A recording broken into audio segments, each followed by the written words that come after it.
ಪಂಜುರ್ಲಿ ಪ್ರತ್ಯಕ್ಷವಾಗಿ ಆಡುವ ಮಾತು. ದೇವದತ್ತ, ನಿನ್ನ ಸತ್ಯ ಧರ್ಮಕ್ಕೆ ನಾನು ಮೆಚ್ಚಿದ್ದೇನೆ. ಧರ್ಮದ ರಾಜ್ಯ ಇದು, ಸತ್ಯದ ಬೀಡಿದು. ಈ ದೇವಗಿರಿಯಲ್ಲಿ ನಾವು ನೆಲೆಯಾಗಿ ನಿಲ್ಲಕ್ಕಿದ್ದೇವೆ. ನನಗೊಂದು ಗುಡಿಗೋಪುರವನ್ನು ಕಟ್ಟಿಸು, ನನ್ನ ಮೂರ್ತಿಯನ್ನು ಪ್ರತಿಷ್ಠೆ ಮಾಡುತ್ತೆ. ಹೌದಾದ್ರೆ ನಿನ್ನ ಹಾಗೂ ನಿನ್ನ ಊರಿನ ಕೀರ್ತಿಯನ್ನು ಇನ್ನಷ್ಟು ಹೆಚ್ಚಿಸ್ತೇವೆ. ಆಡಿದ ಮಾತಿದು.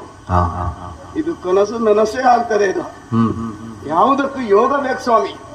ಮನೆ ಕಟ್ಲಿಕ್ಕಾಗ್ಲಿ, ಮದುವೆ ಮಾಡ್ಲಿಕ್ಕಾಗ್ಲಿ, ದೇವಸ್ಥಾನ ಕಟ್ಟಲಿಕ್ಕೂ ಕೂಡ ಯೋಗ ಋಣ ಇದ್ರೆ ಮಾತ್ರ ಸಾಧ್ಯ ಉಂಟು.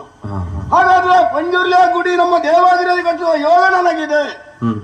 ಸ್ವಪ್ನವನ್ನು ಕಂಡೆ, ತಡ ಮಾಡುವುದಿಲ್ಲ.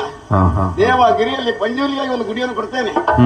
ಪಂಜುರ್ಲಿಯ ಮೂರ್ತಿಯನ್ನು ಪ್ರತಿಷ್ಠೆ ಮಾಡ್ತೇನೆ. ಪೂಜೆಗಾಗಿ ಇರ್ತೇನೆ. ದಿನಂಪ್ರತಿ ಪೂಜೆ ನಡೆಯುವಾಗ ನಾ ಪ್ರತಿಷ್ಠೆ ಮಾಡ್ತೇನೆ.